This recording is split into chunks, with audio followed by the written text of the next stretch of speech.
Welcome to Right Talk with Mike Lee. I've returned again with my revolutionary gear, my customary black Kango and my glasses. I'll take those off since the show's already started. I'm especially honored today to have a special guest, really special. I think I've scooped them all on this one because I was curious a few weeks ago and I went over to the University of Texas Law School, and there was a presentation made about abolishing private prisons. Now, criminal justice, as a lawyer and as an African American, criminal justice is always something that's very dear to me and very important to me, and I think it's important to the community. Now, my guest this evening is John Dacey, Esquire. He's a lawyer and I believe a law school professor at Arizona State University, and he has an organization called Abolishing Private Prisons, and I'd like to introduce him to you.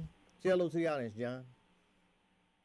Thanks, Mike, for the opportunity to talk to you and to your listeners. I've been practicing law for about 40 years in Phoenix, and my first 12 years I worked for legal aid and public interest nonprofit firms, and that's where I first started representing inmates in the county jail system. For the last 27 years, I've been in private practice in Phoenix. There was a time 15 years ago when I taught a class at ASU Law School. I haven't taught at the law school recently. And most recently, as you know, I've spoken at a number of universities, mostly law schools, about the need to abolish our incarceration for profit system in the American criminal justice system. I am the executive director of Abolish Private Prisons, an Arizona nonprofit corporation that I founded with some other volunteers about 2 years ago. And our mission is to challenge the very constitutionality of private prisons by filing a lawsuit and getting it to the U.S. Supreme Court. So that's just an overview of a bit about me. I've done litigation most of my career, and so I'm familiar with the courthouse. Okay, John, is there a website or a Facebook page for this Abolishing Private Prisons organization that you'd like to tell the audience about? Yeah, there sure is, and I'll probably ask my daughter, Jane Dacey, who's sitting here with me, about the Facebook page. The website is www.abolishprivateprisons.org. And Jane, if you could add on the Facebook. The Facebook page, you can find us at our same name at abolishprivateprisons.org, or just Abolish Private Prisons if you go in your Facebook search view and search our name, and we'll be right there. And I would encourage anyone who's interested to take a look at our website. Take a look at the legal team, our board of directors, current events, our mission. We have a number of links, including to the number of faith communities that have passed resolutions calling for the abolition of prison privatization. Now, John, as a preliminary introductory matter, prisons are being increasingly run by private outside not agencies, private companies. I've seen that they trade on the New York Stock Exchange. And to me, when I think of criminal justice, I guess I'm like an old throwback. I'm a big Rifleman fan, Gunsmoke fan. And to me, in the old days, before all the information was available on a person, at a person's fingertip, once you did your time, they left you alone. So you paid your debt to society. Now, in my view, it seems as though when a person is convicted of a crime, particularly a felony or even certain misdemeanors, it follows them for the rest of their lives. So a criminal record can actually be a life sentence. I don't think that's fair. I don't think that's right. Now, I'm probably as conservative as they come. But I believe that once you paid your dues, you should be left alone and left to pursue life as best you can. But you shouldn't have all of these obstacles in front of you. I had a show a couple of weeks ago with Latrice Cook and a guy named Jorge. We were talking about this very thing. Now, how do you view the operation of private prisons by private agents, by private entities? We think they violate the United States Constitution, and that's why I intend to bring them to challenge the constitutionality. But if I could go back to a couple of things mentioned, the impact that having a criminal conviction has on one's life, even after they've paid debt to society. And Mike, I got to to you and your viewers, the reason I'm speaking deliberately is I'm getting back on the phone, so I hope that's okay. Maybe I'll pick.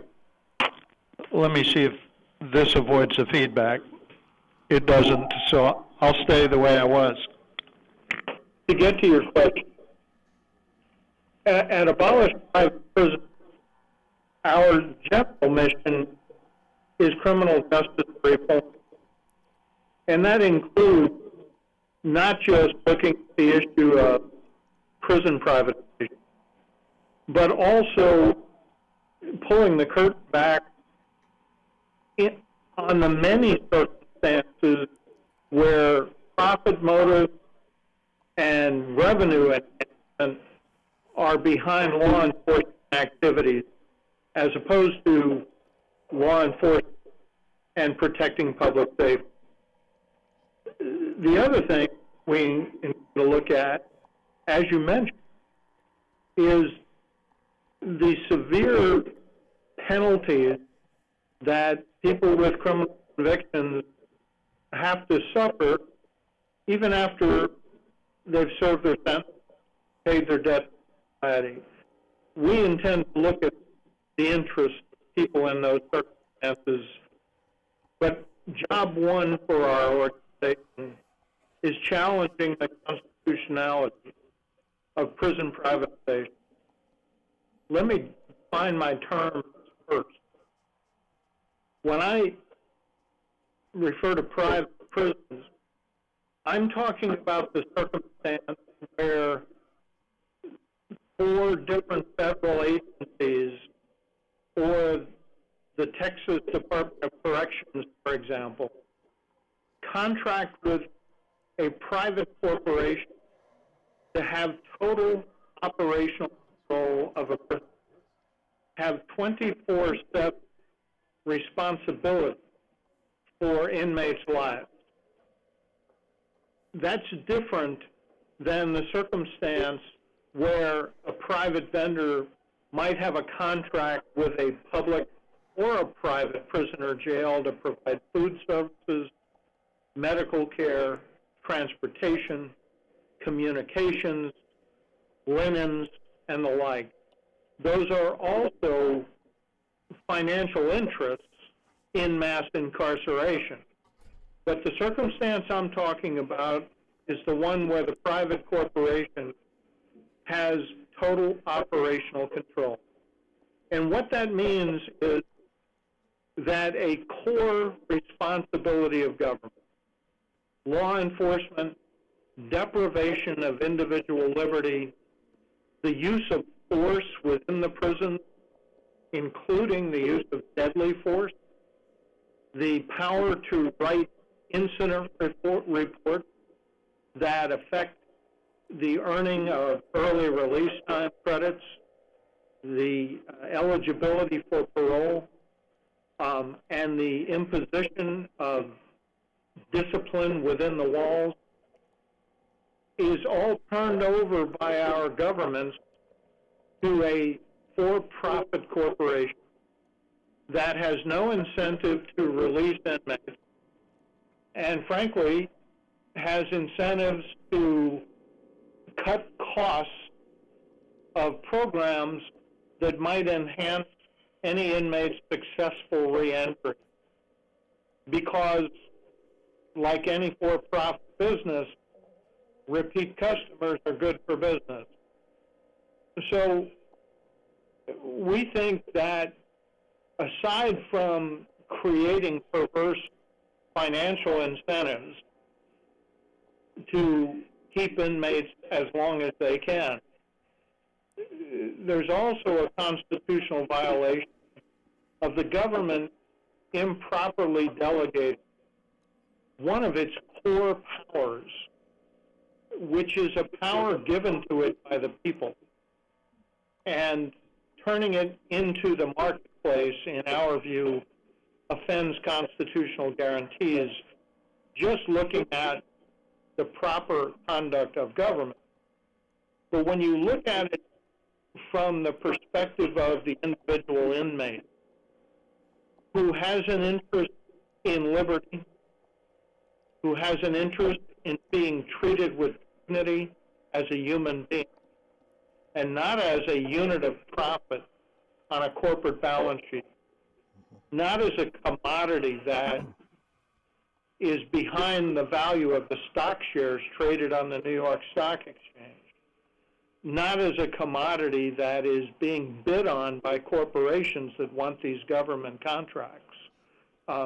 We think that the constitutional violations are even more offensive when you look at it through the lens of treating people with dignity and respecting their rights to liberty, which don't go away completely just because someone's been sentenced to prison for a crime.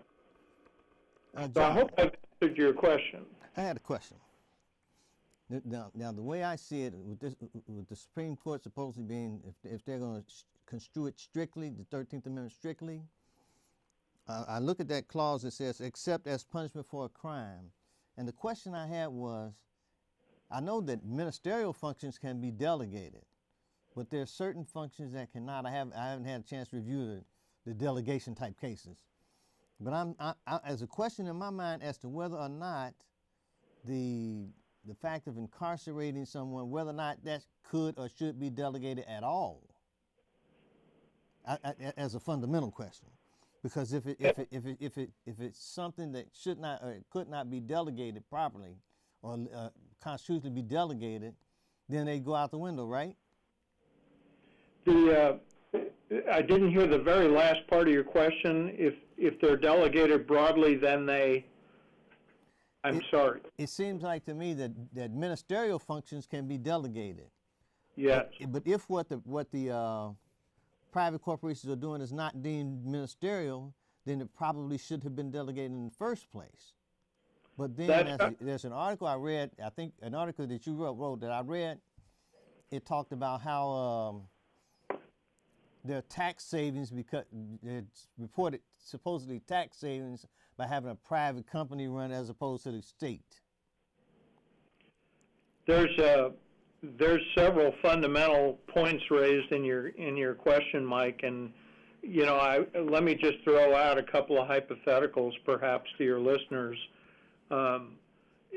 First of all, let's put aside any other issues or problems with our criminal justice system that exist today, and let's just talk in terms of hypotheticals.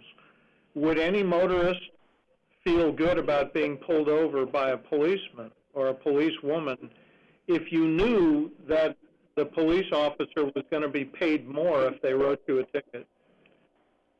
Or how would you feel about the fairness you'd receive from a prosecutor evaluating your case if you knew the prosecutor was going to be paid more for getting a conviction than if he or she did not? And we've already had cases in our court system where judges were being paid based on the amount of the fines they collect. And we know that's unconstitutional because it creates a very biased system of justice where there is a conflict of interest built into the system that offends the due process guarantees of the 5th and the 14th Amendments. We also know from constitutional law that while saving taxpayer money is an important consideration for government, if tax savings are put directly at odds with liberty, the courts give much greater consideration to liberty. And that's even assuming the false premise that private prisons are going to save the taxpayers' money. So if I can put that into the sphere of cited cases, we know that there are many places where government delegates some very important powers to private corporations. As an example, we can read about private mercenaries working for Blackwater on behalf of Americans and shooting people in Baghdad. How do we feel about that delegation of fundamental power? Where is the line? It certainly isn't clear. And if I go back to your old cowboy TV shows that you like, Mike, The Rifleman and Gunsmoke, let me remind you of another old TV show which gives away our ages. You probably remember Steve McQueen in Wanted Dead or Alive. Oh, yeah. Where he plays a private bounty hunter.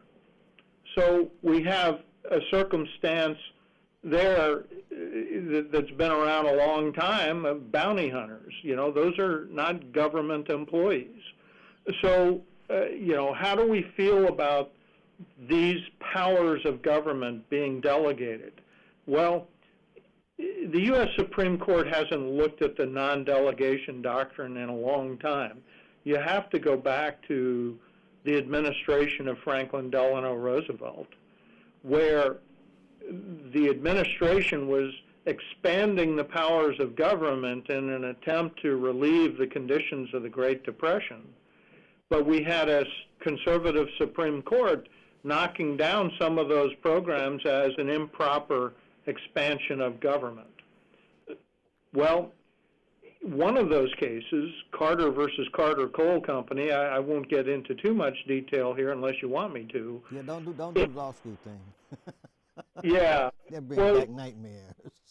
Basically what the Supreme Court said was it was impermissible to turn over control over mine workers' wages and hours to a private board that was, number one, made up of private interests, and number two, had a direct financial interest in opposition to the miners over their very liberty. And that's in the context of employment.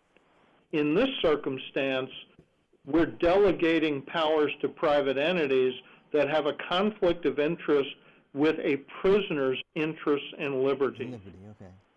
You know, so in our view, that's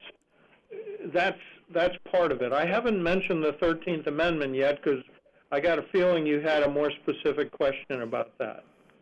Well, on the 13th Amendment, it was just that clause, except as punishment for a crime. I was wondering if you get a private entity involved, is it really then still a punishment for a crime, or to me it gets kind of muddled. There's a punishment for a crime aspect, and then there's that economic aspect that's disturbing to me. That's for me personally. I'd like for you to talk a minute, John, about the boom of criminal justice in the 1980s, how the incarceration rates shot through the roof. So part of your question, the very end, didn't come through real clear, Mike, but let me mention this, if it's where you want. So I don't know whether you've seen the Netflix documentary movie 13 by Ava DuVernay.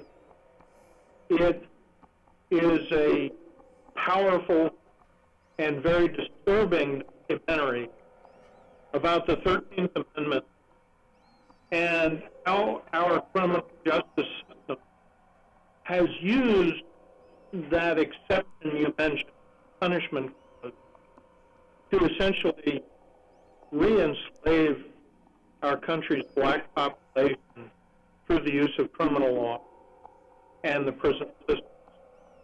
And the film also goes into the effect of prison privatization.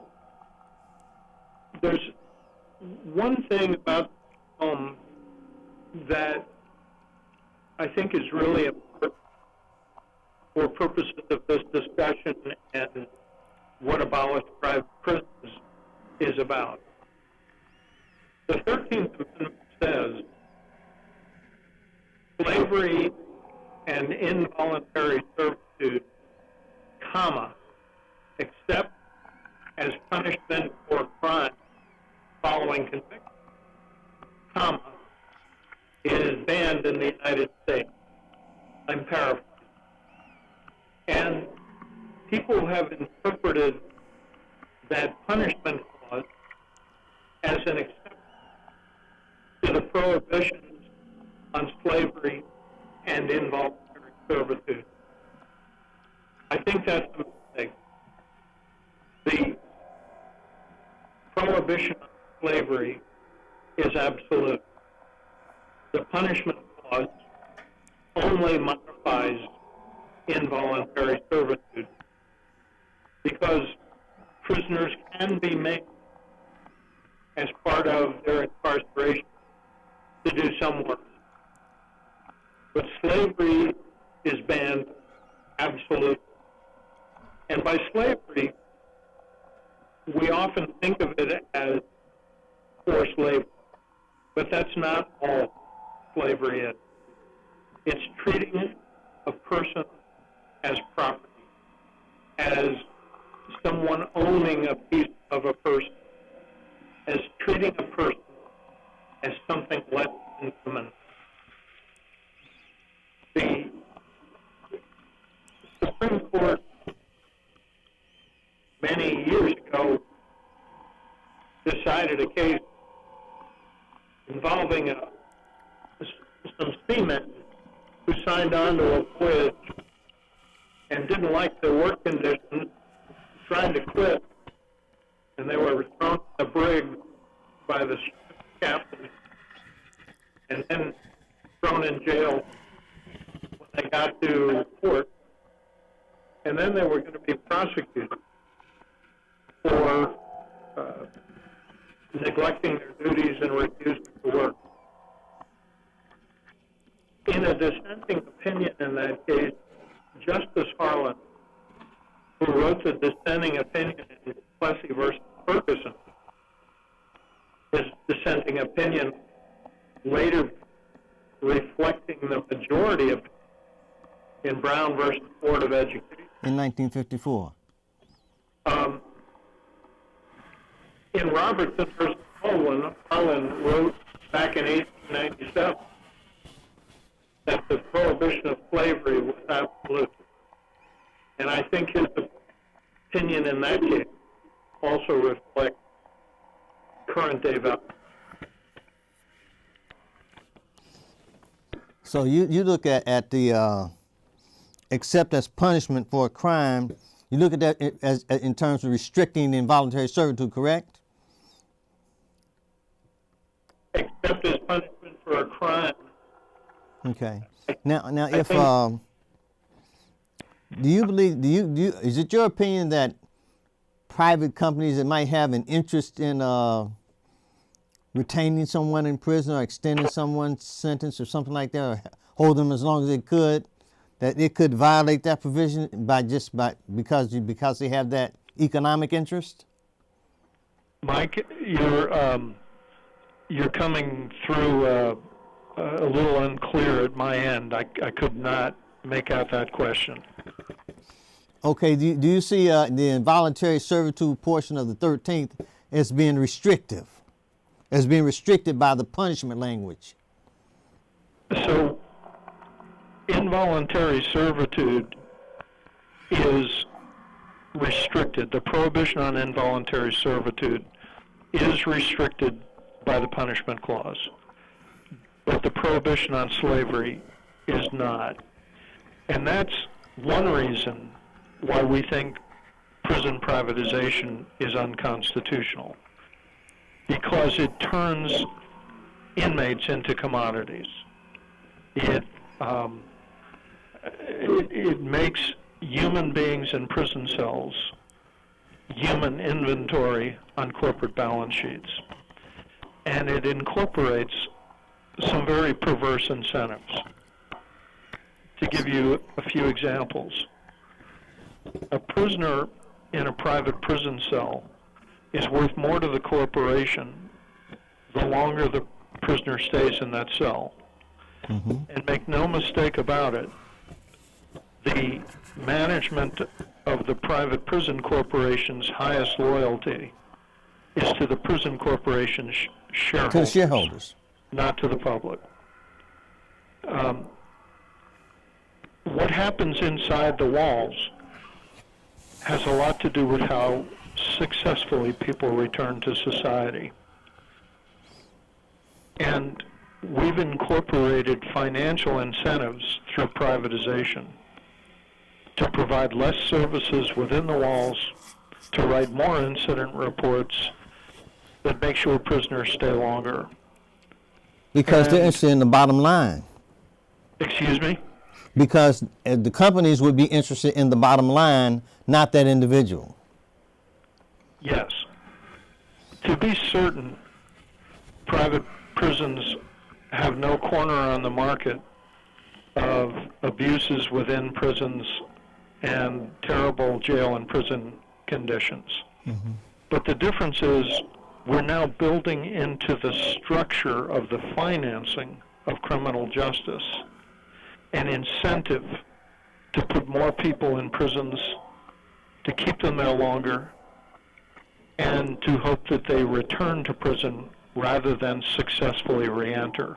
One of the things that's very, very important to certain portions of the community is the school to prison pipeline. What you're doing now, you're actually trying to generate some support for this constitutional challenge you want to make, right? Mike, our connection is very it's garbled. very tough. I'm not hearing you clearly. I've tried to pick up and listen on speaker, and your questions are not coming through clearly. Okay, my question was this. In the African American community, the school to prison pipeline is a big concern.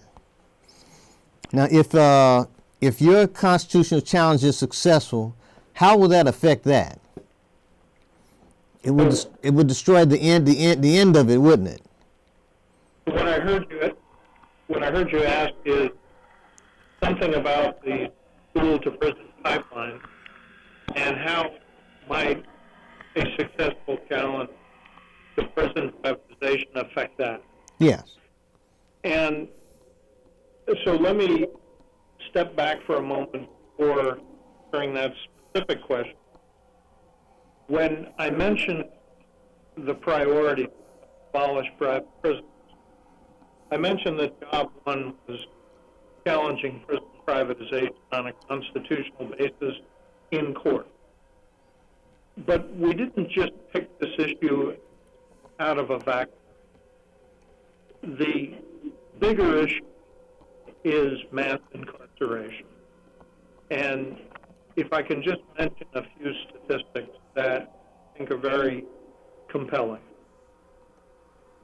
Our country went from about 500,000 people in prisons and jails in 1980 to more than 2.3 million people today. That's a 450% increase. And our population increase is nothing near that. 1 out of 4 prisoners in the entire world is incarcerated in the United States, even though the United States is only 5% of the world's population. We've gone crazy. We're addicted to incarceration. But you can imagine the population that are most at risk in a system of mass incarceration. The poor, the homeless, people of color, immigrants, people with substance abuse and mental health. Black and Latinos make up about 30% of our population and close to 60% of our inmate population. So when we decide to pick on prison privatization and other issues where revenue enhancement, profit, or even greed are the incentives behind law enforcement activity, and I include private prisons as part of the continuum, then we're going to continue to have a lot of people in prisons. And we're going to have powerful, multi-billion-dollar corporations lobbying for laws to criminalize our behavior, to oppose decriminalization, to result in longer sentences, to oppose criminal justice reform, alternatives to incarceration. And these powerful corporations will also diversify. They already are into private probation, private parole, bail bonds, community corrections, and the like. So with these incentives embedded in our criminal justice system, we have some really diverse incentives. And when you talk about the school prison pipeline, let's be real about it. We're not talking about a problem at affluent white high schools. We're talking about inner city, poor, people of color, Indian residents. That's what we're talking about. And so it is our hope that by abolishing prison privatization, we'll also pick out a strong table leg of interest groups that oppose rolling back mass incarceration, that oppose putting fewer and fewer people into the criminal justice system at all. So I'm not sure I answered the question, Mike, but please ask a follow-up if you have. Well, you know, my concern, John, is this. It's that, I mean, you're trying to drum up support for this abolishing private prisons, correct? Well, I certainly hope so, and welcome this opportunity to do so. I think when you had the presentation at University of Texas, I think you mentioned you had stopped at Harvard, and what other schools said you stopped at? You were on like a law school tour, right? I couldn't hear all of that. What? I saw you at the University of Texas Law School. You had made stops at other law schools. Which ones were they? Yes. So there are lots of things that any individual can do. And let me just give a few suggestions for your viewers that will take very little time, or if they're interested, they can invest more time. First of all, go to our website, please. And if you can, make a donation. We are volunteers, and it's going to take resources to see this case through the Supreme Court. We haven't filed it yet. We're preparing it. Number two, there are any number of organizations, including universities, churches, civic organizations, other large business interests that may have investments in private prison corporation stock, such as CCA, also known as Core Civic, and GEO. The other MTC Corporation, those are the big three. The first two are publicly traded. And frankly, they're a good investment right now if all you care about is money. Their stock went down when the Obama administration last August said the Federal Bureau of Prisons would no longer use private prisons, citing a number of serious violations within those. Their stock tumbled after that announcement. But when Donald Trump was elected president, their stock soared because he is pro-prison privatization. Their stock soared again when our new U.S. Attorney General, Sessions, reversed the Obama policy and announced the feds would continue to use private prisons. I don't say this to be political. Understand that prison privatization has flourished under every president, Republican and Democrat, since Ronald Reagan. But the point being, any union, any organization, a business, a university can invest in pension funds, for example, in these private prison corporations. Find out if your organization does, and if it does, ask it to divest. Ask your organization, your churches, civic groups, and the like, to pass a resolution calling for the abolition of private prisons. And when you pass the resolution, send it to a larger organization, a statewide or a national group, to government. Those are just some examples. Start a community conversation. Write a letter to the editor. Do research. Find out for yourself about this interest.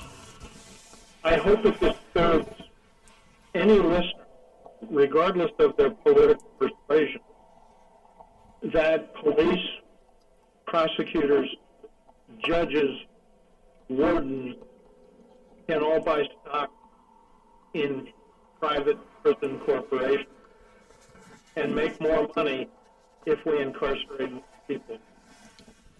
As an example, there are places in the country where rural sheriffs own the jails for inmates. That's just a terrible situation. Putting liberty at odds with profit is a horrible thing. John, I kind of feel surrounded because in the course of practicing over 40 years, I had one case that involved Tim Robbins. It's the movie Shawshank Redemption. There's a murder case that I had a positive outcome in that murder case because the person who allegedly committed the crime was actually driving Tim Robbins around the island of St. Croix at the time the crime was committed. And in that same movie, there was a guy I went to high school with who was in that movie. Mac Miles, he played an inmate in that movie. And at the same time, I had a professor in law school, and I wondered about him sometimes. His name was Professor Kogan, Neil Kogan. I think he left SMU's law school and became dean of the law school at Quinnipiac up east somewhere. And he was, I think he had like a pet project of pursuing prisoners' rights. And I always wondered why. And I thought, what rights do they have? I thought that to myself. But that was his area of peculiar interest. But this one, what you're doing is interesting to me because I look at things, on my show I always say, right talk leads to right thinking, leads to right action, and hopefully we'll do the right thing. I just don't think it's right, this mass incarceration thing. There's something about trying to make money off someone else's misfortune that just bothers me. It just seems wrong. It doesn't seem right. And so I look at what you're trying to do in terms of what you're trying to do from a lawsuit standpoint as being the right thing to do. And because I think it's the right thing to do, I think it's something that should be of a bipartisan, just have bipartisan support. It's neither liberal nor conservative as I see it. It's just right to, that, if America is supposed to be all it's supposed to be, if it's a land of second chances, I believe that America should have second chances first. That's all. And to me, what you're trying to do, although you're millions of dollars away from trying to get to where you probably need to get to, I look at it as doing the right thing. And so I'm more than happy to talk with you about this on my show. I don't know if there's anything to the viewers. It maybe seem kind of dry, but it's something that I thought it was really important to do. Because I had never heard of Abolish private prisons, and I think I went over to University of Texas Law School just curious. I think someone else told me about it, and I didn't see them there, but I said I wanted to go. And now you mentioned three big companies that do this private prisons thing in the United States. It was CCA. What were the other two? Could you say that last question again, Mike? You mentioned the name of three large companies that do a lot of private prison operations. It's Corrections Corporation of America, CCA. What were the other two? Well, the Corrections Corporation of America changed its name several months ago to Core Civic. To put it in perspective, the private prison industry is now the fourth largest prison system in the United States, behind the United States itself, California, and Texas. Geo Group is the other largest private prison corporation, and MTC Corporation is the third largest. Between the three of them, they have a lot of the private market. The fifth largest prison system in the United States is Core Civic all by itself. A couple of other things about the private industry and why their stocks are going up. 2/3 to 3/4 of immigrant detainees are in private prison corporation facilities. And so the announcement that we're now going to start housing multiple of the number of people now detained in immigration facilities is great news for the private prison industry. They'll need more of their benefits. The power of this industry is extraordinary. How many government contractors can get a contract with the federal or state government that guarantees them a very large source of revenue on the contract, even if they don't have to do the work? As an example, in Arizona, some private prison companies command 20-year contracts with the state of Arizona. that guarantee them 90 to 100% occupancy. Jeez. What does that tell you about where our incentives are?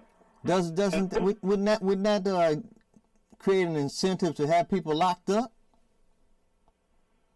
I'm sorry. Wouldn't Could you say that again? wouldn't that create an incentive to have people incarcerated in order to meet the terms of the contract?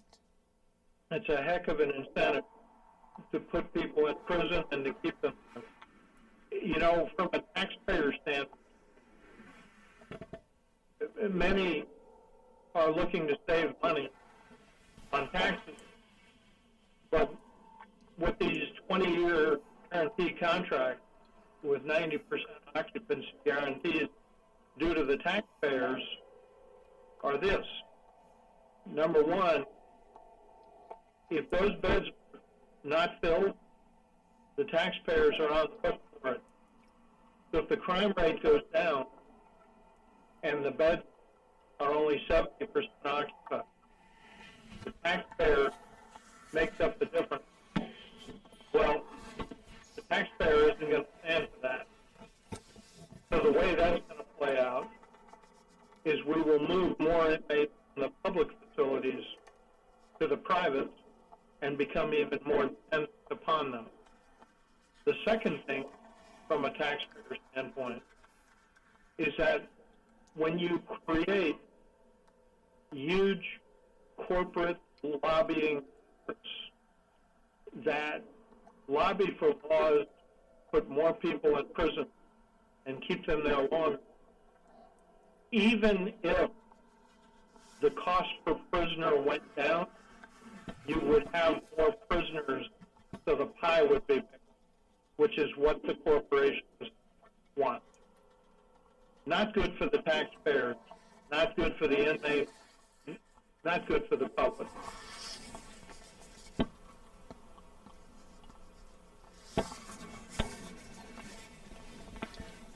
So this prison market is huge, is it not? The prison lobbies are huge? Yes. Is that what you asked? Yes. They spend millions and millions of dollars on lobbyists, no question. And it affects the laws that pass, and it affects the contracts they get and what those contracts say. So we're putting a very perverse financial incentive into our criminal justice system by making incarceration profitable for very large corporate interests.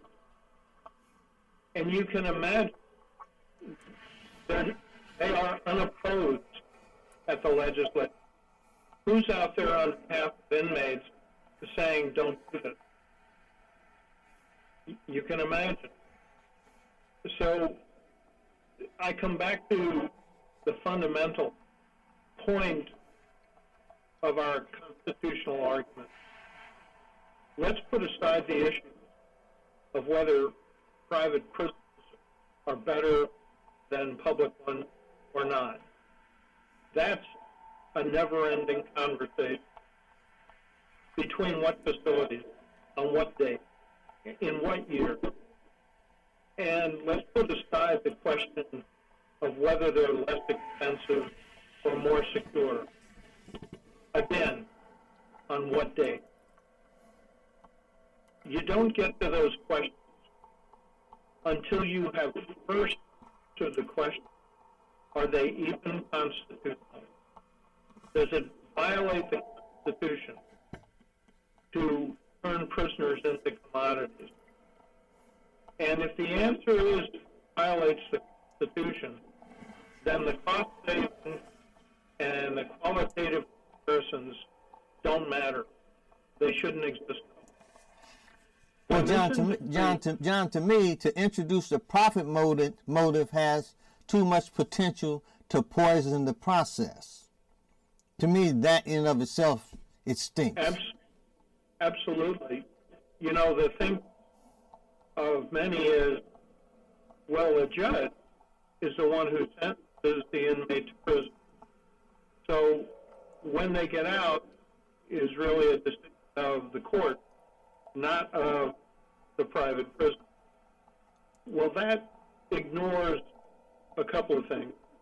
Number one, most prisoners will be returning to their community. So the notion of lock them up, throw away the key, is lazy thinking that does not address reality. Number two, what happens within the wall affects when people get out. Fundamentally affects when people get out.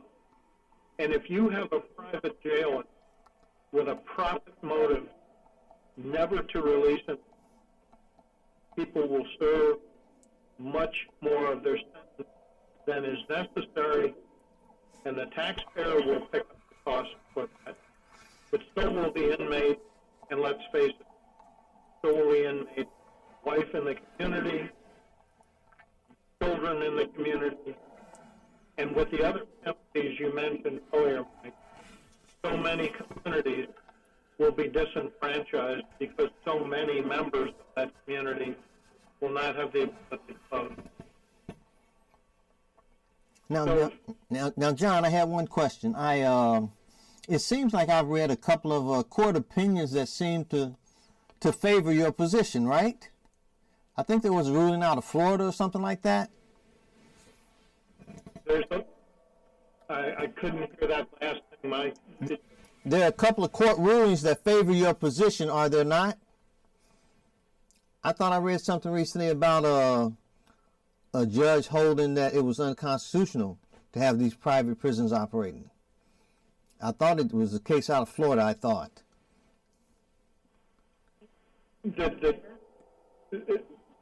Were you asking about whether there are already court decisions on the question? Yes. Okay, so a couple of things about the answer is the U.S. Supreme Court never addressed it. And the only opinions I've ever seen on the topic are non-binding, advisory opinions at best, intellectually very weak, and more than 20 years old. So this is an area where there is no controlling authority in the court cases. So there's a real opportunity to do something here. The American Bar Association passed a resolution back in 1986 calling for a moratorium on private prisons until the complex constitutional issues were resolved. That resolution was ignored, and we know what the history is. And then the industry boomed. Some people asked me, there are so many complicated issues in our prisons and with our criminal justice system. Why focus on this issue? Why just focus on private prisons? And let me use an analogy to answer the question. If you're a cancer patient and your doctor detects the presence of cancer early, you don't wait until the tumor grows and becomes really dangerous. You don't wait until the cancer metastasizes and puts your life at risk. You attack the cancer aggressively and early to root it out. Prison privatization is a cancer in our criminal justice system, and it is growing and it is spreading. It is now spread throughout the United States, South America, other continents, and it's taking other forms, I mentioned before, in the United States. We now have 35 years of experience with this terribly unwise experiment. It's time to root it out.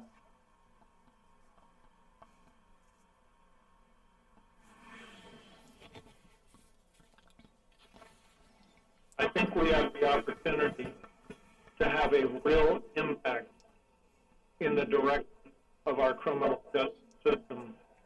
And for the younger listeners, this really affects their future. What kind of a country are we going to have? Is it going to be one where our laws are enforced by profit motives, or because our government is doing what it's supposed to do, which is to secure the blessing of liberty? Well, John, it's I've just got a couple of minutes here before we have to wrap up. I want to thank you for taking the time out to be on my show. I want to wish you luck, because you're going to have a lot of money, and you're still about 17 years away before you get to where you want to get to. But I think this issue is one that needs to be highlighted somehow. It needs to be brought out into the light, because it seems like there are a lot of things going on in the dark here, and not all good things happen in the dark. And I want you to thank you for taking the time out to speak with me about this issue. No matter how complicated or boring it may seem, it's something that is of extreme importance, particularly in the African American community. And I think that my conservative friends, I am conservative, make no mistake about it. I think that my conservative friends and our penchant to care about taxes and saving taxes and the focus on the finance is important. We can't lose sight of rights and liberties that people have that need to be protected and that need to be paid attention to.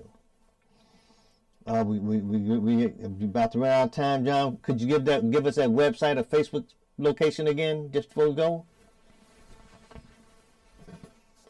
The website is www.abolishprisons.org. And Mike, thank you for this opportunity to spread the word, raise consciousness on the issue. I encourage people to read what's on the website, to educate themselves, and thank you to your listeners for taking our cause into consideration. I'm going to have to get you back on it again at a later date, John. I hope so. Thank you. Thank you. Bye, Mike. Good evening.